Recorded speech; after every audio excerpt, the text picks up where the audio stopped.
I sent it to your phone, but glad to have you joining us, man. We're having a lively discussion here on Savant Friday. We call it on SEC Sidelines Sports Network and SECU. And Dave Tompkins is over in South Carolina, Doug Dean in Birmingham, and we're SEC heavy.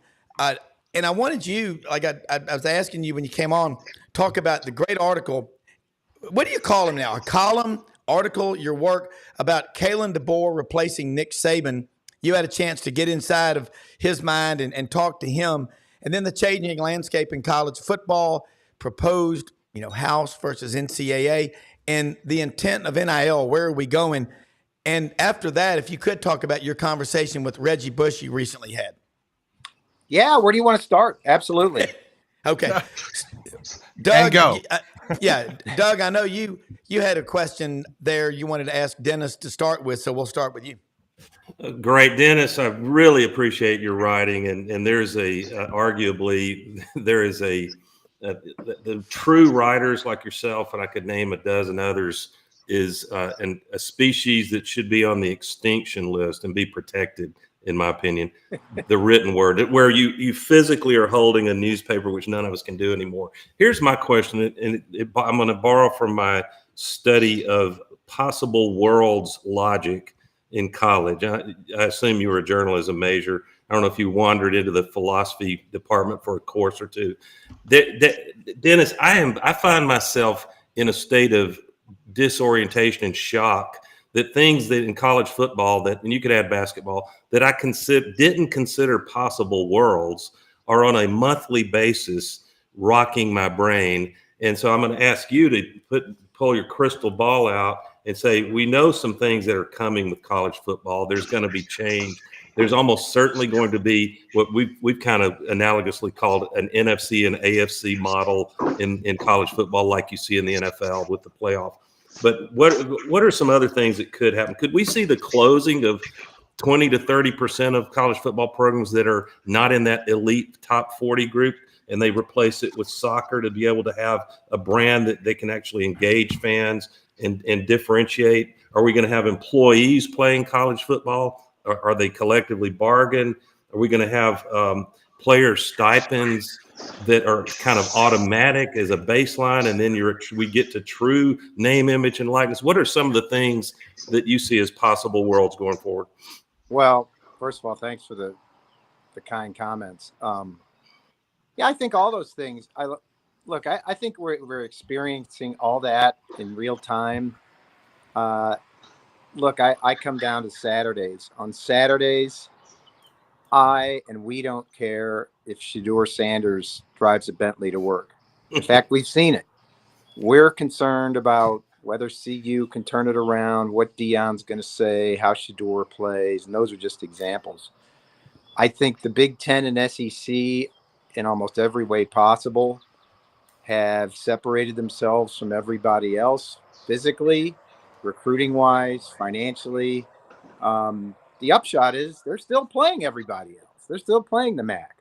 And we're going to have to live in a world where they get what they want. They're already getting 59% of the new CFP revenue in the new contract. They're going to get the lion's share of teams in the 12-team bracket. And so I think that, combined with the fact that we've lived with the compensation model and NIL for almost 3 years, it's not going to change that much from actually enjoying and covering and watching the sport. There'll be those of us that dig down on what these guys are making and why, but I'm way past it, guys. I haven't heard of one locker room that's been ripped apart. I get that offers are being made and that they might become unionized and have collective bargaining. And in fact, that's probably the best way to end this legal nonsense. But I'm good with all of it. I think it's just details now to me. Including the big NCAA settlement, as that money flows through the books, Dennis, the implications of that. Yeah. Sorry, a truck just went by. Say it again. I was saying, are we making too much, the mainstream fan and media, are we making too much of the magnitude of the NCAA settlement? Is that's going to be required to be paid? No, it's absolutely historic. It absolutely diminishes the NCAA. It is a turning point in college athletics. We will now see these schools, at least in the power conferences, have to come up with probably about $30 million a year extra than what they do to finance the revenue sharing and scholarships they're going to fully fund in baseball and some others. And so, what does that look like? I've written about it earlier this year. Long story short, guys, there are private equity companies out there, very powerful worldwide global companies that can't wait to get in the picture. A lot of them are already involved with Florida State and some others. The other thing is banks love universities. I mean, the very short answer is how are they going to do it? Borrow money. Because you can get, let's say, okay, the house settlement is $300 million for an average school over 10 years. You just go write a note at a bank, and it's like buying a house. That's your mortgage. And banks love universities because they don't go under. They pay on their loans in general, not Birmingham Southern, I guess, but they pay on their loans. And so that's going to rectify itself. Is it a changing model? Yes. Are the players going to be compensated more? Yes. It's fascinating to me how they're going to be compensated in that. Is it going to be tiered by sport, by position? And how does Title IX figure in? I don't know the answer to those questions, and the ADs don't yet either. Before I read your article earlier this week, I would say that Marvin Miller was the most profound change agent, labor lawyer in the history of American sports. But having read your piece on Jeffrey Kessler, I think I stand corrected.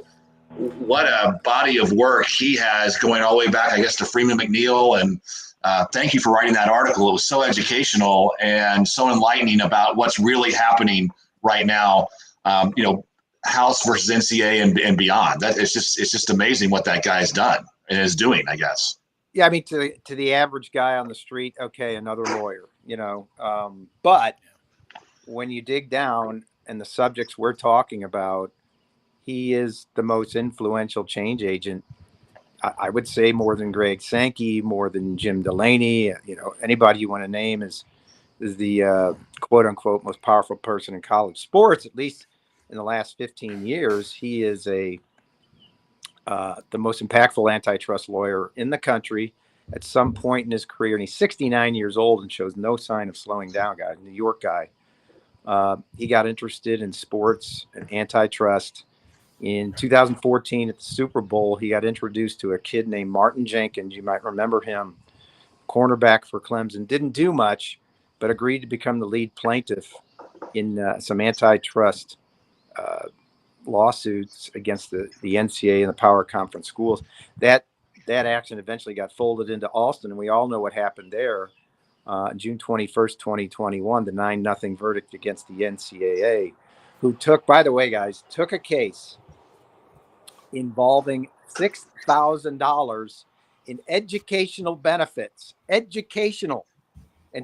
was against that and took it to the Supreme Court and lost 9-0. But that being said, Jeffrey Kessler and then his partner Steve Berman were lead co-counsels in House, which threatened to take down the House.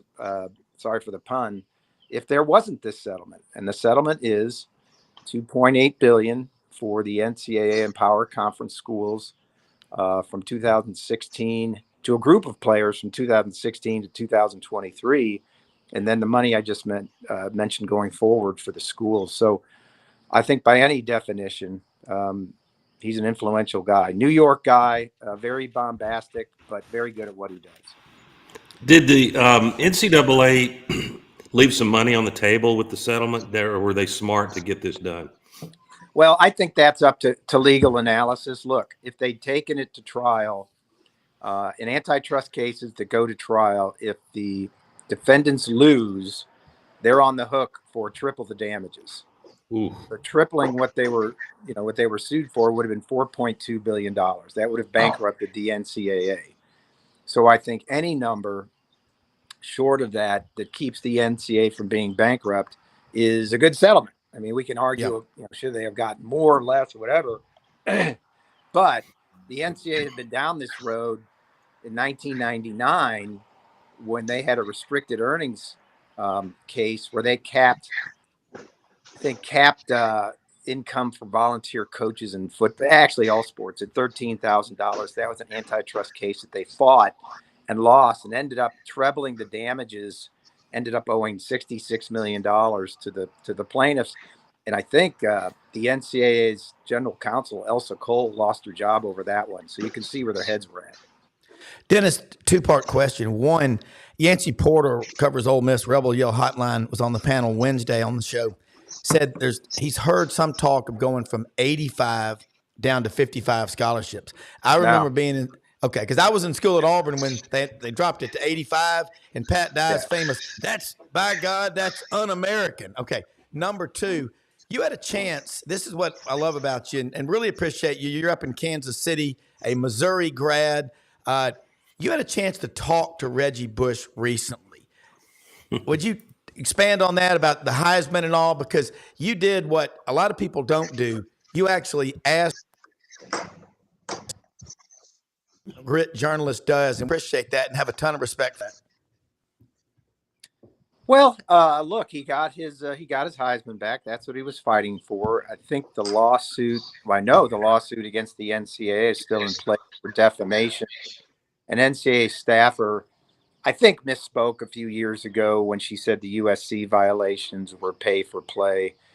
They weren't. In fact, Reggie Bush isn't even named in the public infractions report from 2010. And so that is still in place. But he was trying to get his Heisman back, and look, good for the Heisman Trust that they finally saw the light. They were going to. Their stance to that point, the Heisman Trust is the people that run the Heisman, obviously.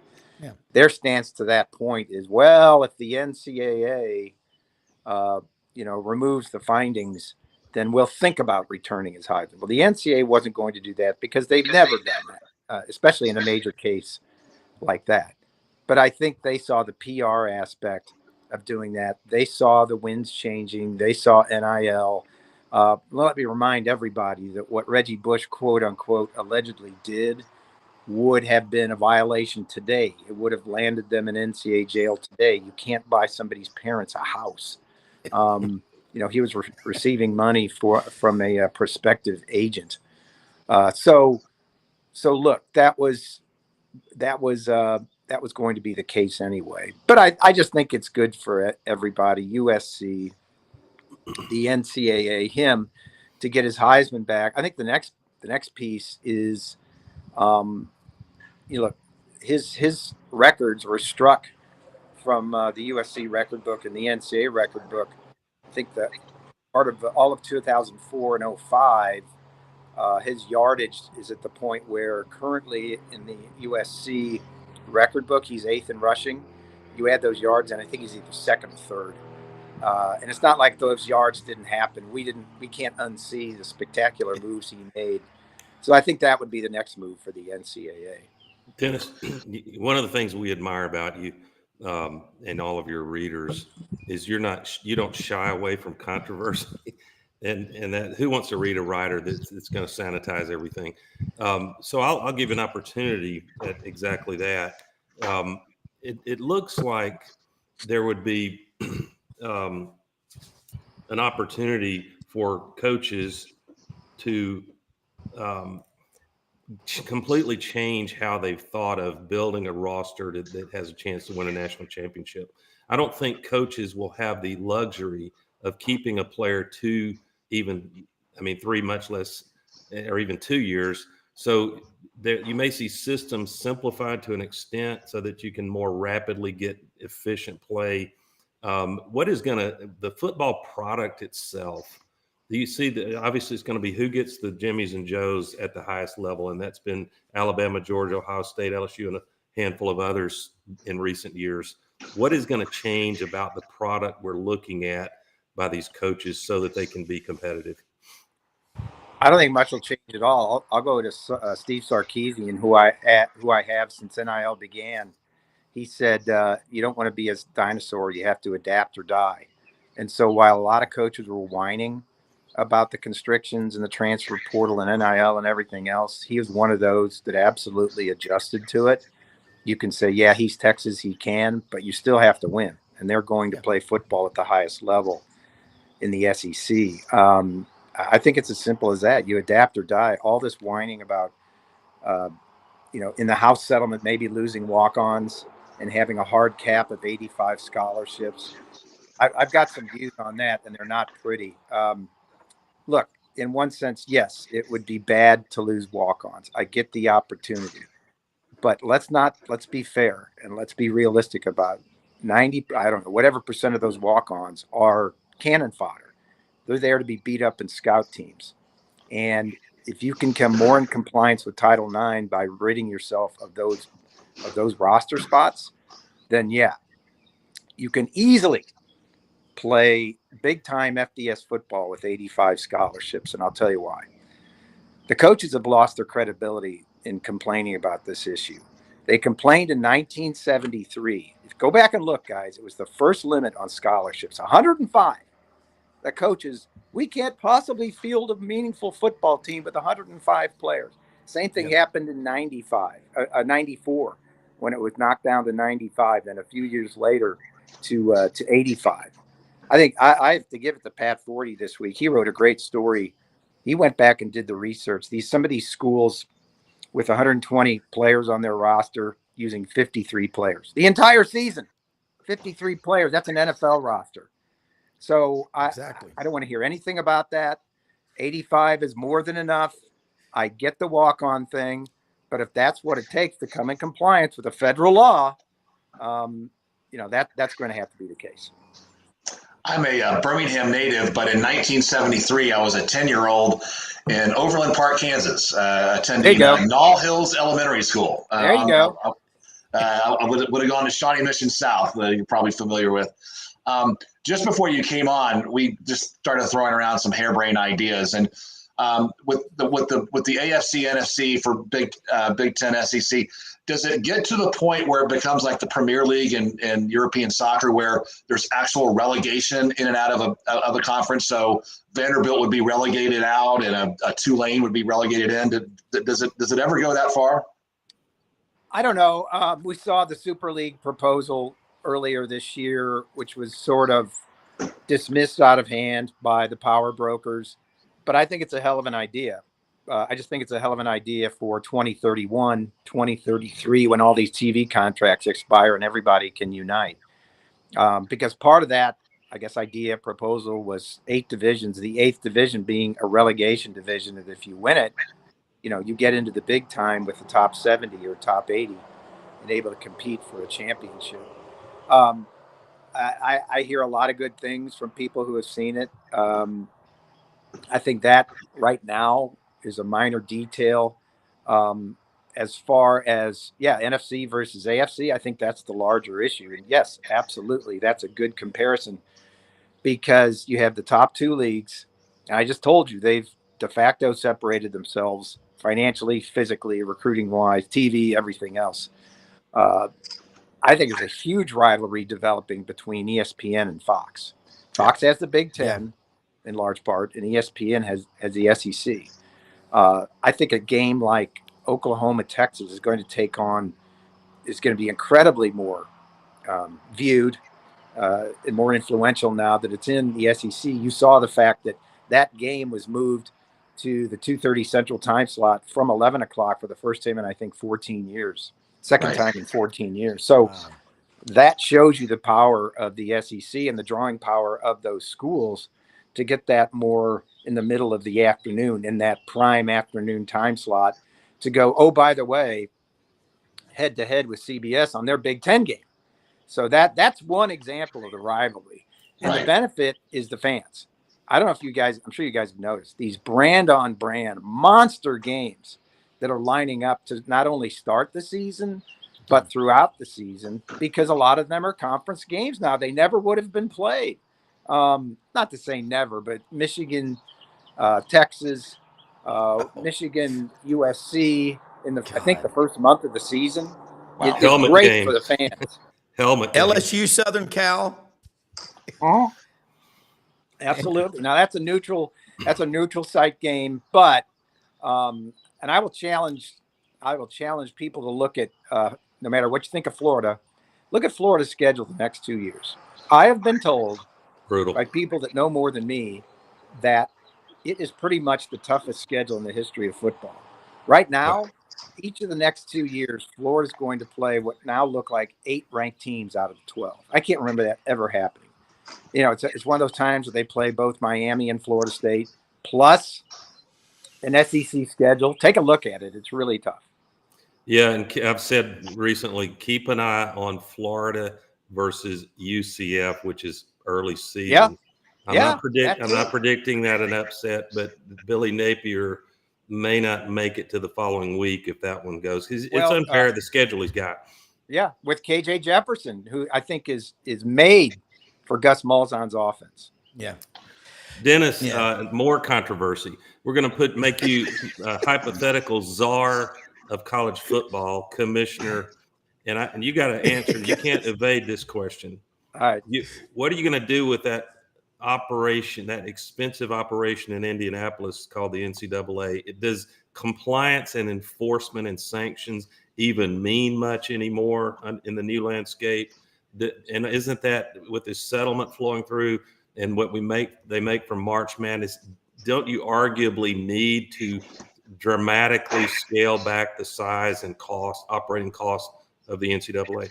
Yeah, that's a great question. In fact, I've seen reference to that in the House settlement, and I'll be honest, I don't know exactly what that means, where maybe the schools would take enforcement in-house. And I'm going to Vegas this next week for the athletic directors convention. I think that's a perfect time to dig down on something like that. But to your large, and again, I don't know the answer to that right now. I think an answer to your larger question, I think the NCAA throws a heck of a party in March, and that's what they do right now. And there's nothing wrong with that. I think give them that. Schools and the power brokers and everybody else want it that way. Could the power schools do it themselves? Absolutely. I think it'd be very complicating and winding everything, but they could do it. But they sponsor, what is it? Is it 89? I think 89 championships. And from all reports, they do a hell of a job from whatever, from rifle to the Final Four.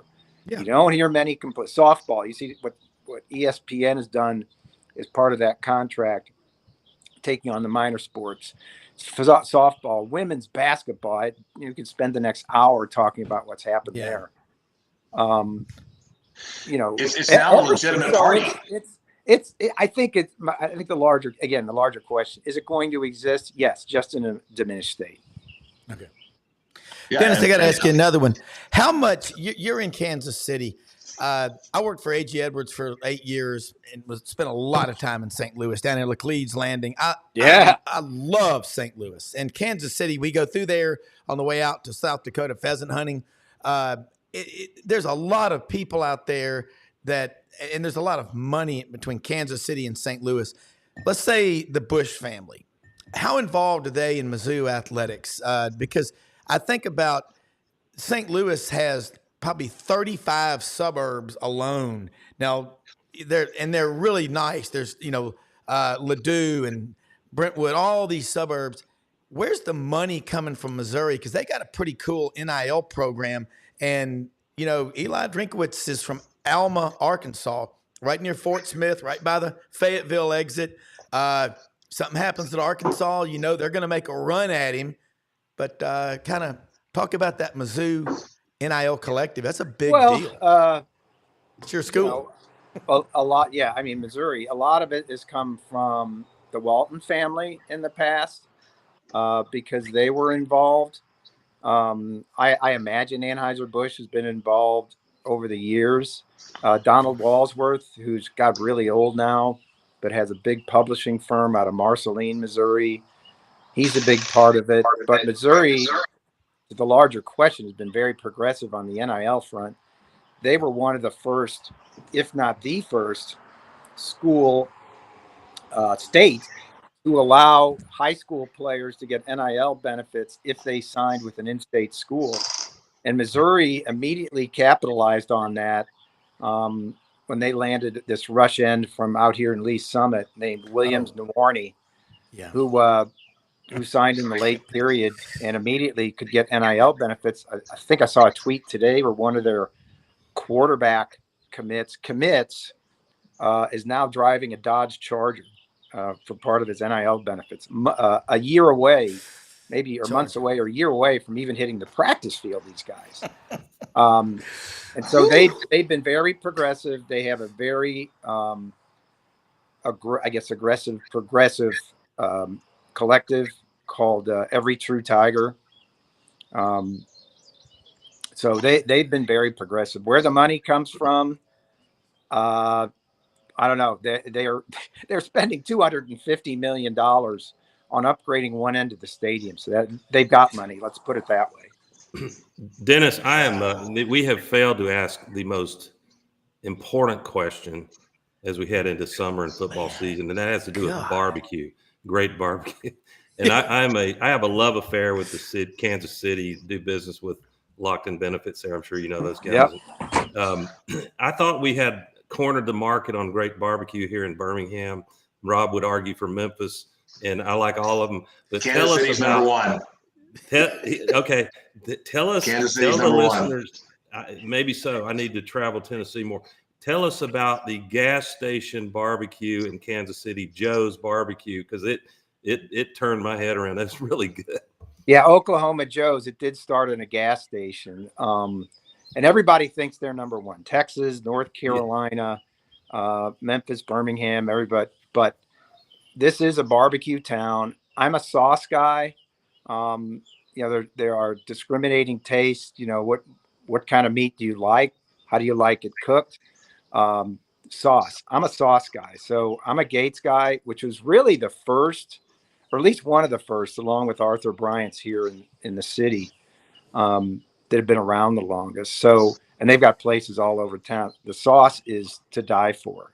And obviously the food and the meat are great. They're the ones, the minute you walk in the door, they scream at you, "Hi, may I help you?"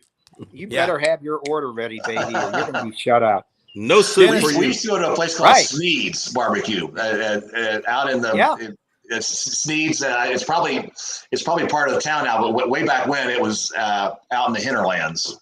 Yeah, I've heard of it. Haven't had it. I was at Joe's, Oklahoma Joe's, the gas station. I think it was sandwich was something Z, and it was brisket, and they put a stack of onion rings on it. And artery clogging, but beautiful. Dennis, this weekend, our hunting club, the Cherry Farm, we all live in Memphis, but we're competing in a Kansas City barbecue contest for the second year in a row, and we're Memphis people. And Wynn is 45 minutes away, but last year it was tough. I mean, it was a totally different experience. The rules, everything are different. So Michael Jordan, Sag, and a bunch of the guys are already over there. You can start today. Chad House, ECS House Industries, is one of our sponsors, coordinates this. There's like 35 teams this year. What can we do to make our barbecue the best possible Kansas City experience? Because those guys are watching over there while they're getting the pit going. You're talking to absolute wrong guy. I can break down UAB's special teams, but I'm not a. I eat it. I don't cook it. Yeah. So hopefully we're going to do well. But Dennis, Rob, this is a Birmingham flavor. Let me quickly get this coaching name. We always talk about short list when a coach is on the hot seat. What's the short list? And I don't know. Maybe he's on some people's short list, but Skip Holtz right here in Birmingham on that UFL team, the Birmingham Stallions. All they're about to try to do this weekend, and I guess there are more games after that, is go 3 in a row. And I realize that's a smaller league, but the guy can coach, and he should be on some college short list, in my opinion. His name still comes up for various jobs. How old is Skip? I'll find out. Sorry. I mean, he's not an old man, but late 50s, I think. Yeah, so he's basically, in the prime of his coaching career, but he's had chances. He's been in FBS. He's been in the big time. I see his name out there. Yeah. Good. Dennis, one more. Yeah, go ahead, Doug. I grew up worshiping George Brett, Amos Otis, Fred Patek, John Mayberry, Paul Splittorff. It's so nice to see the Royals revival this year. That must be fun in town. Yeah, I can't explain it. Their offense last time I checked was, I think, third in the American League in runs scored, maybe fifth in Major League Baseball. And I will freely admit I'm a Cardinals fan, and I can't name more than 3 players on the Royals, and I still can't figure out how they're scoring all these runs. But good for them. Salvi Perez at age 33 is among the American League and Major League Baseball's best hitters for average. In not catching every day, DHing, playing some first base too, but it's great to see. Royals fans still talk about Bo's throw from left field, Dennis. Harold Reynolds, unbelievable. Can I go off on Bo for a second? Because I covered him. I covered his signing. I covered him in Memphis. I covered him when he came up. I think Bo's a great athlete. Part of his reputation is urban, not legend, not myth, but you know what I mean? Maybe trumped up more than it should be. This is a guy, having watched him up close, who could have been so much better at baseball, but he didn't work at it. And that was part of his greatness, that he didn't have to with that body, with that athleticism. But for all those throws, for all those monster home runs, and I've seen him hit a few, he also struck out 150 times, a season, over a full season, which right now puts you in the All-Star game. The 3 true outcomes: walk, home run, or strikeout. But I've always said, having watched him up, it's disappointing to me that he could have been better. No argument. No argument. Dennis, listen, I know you've got a big day ahead of you, and I look forward to seeing you at SEC Media Days. Are we all going to be required to do this when we walk into the Dallas Downtown Omni for Texas? Because it's going to be a different atmosphere. But close out your closing comments and let people know how they can follow you. Because, folks, if you love college football, you need to be reading Dennis Dodd. He will make you think, and that's what great writers do. And we're blessed and look forward to your next visit. Yeah, real easy. CBSSports.com. Available on the X or Twitter at Dennis Dodd CBS. And I'm not making reels for Instagram just yet. My European vacation, so I'm not on Instagram. All right, look, thanks so much, and we'll see you out in Dallas. That's going to be here before we know it. It's hard to believe that SEC Media Days coming up and stuff, but great stuff. Dave, Doug, hang on a second. We'll close out and get Dennis. Dennis has been great stuff. I love it. Thank you so much, Dennis. Thank you. Thanks, guys.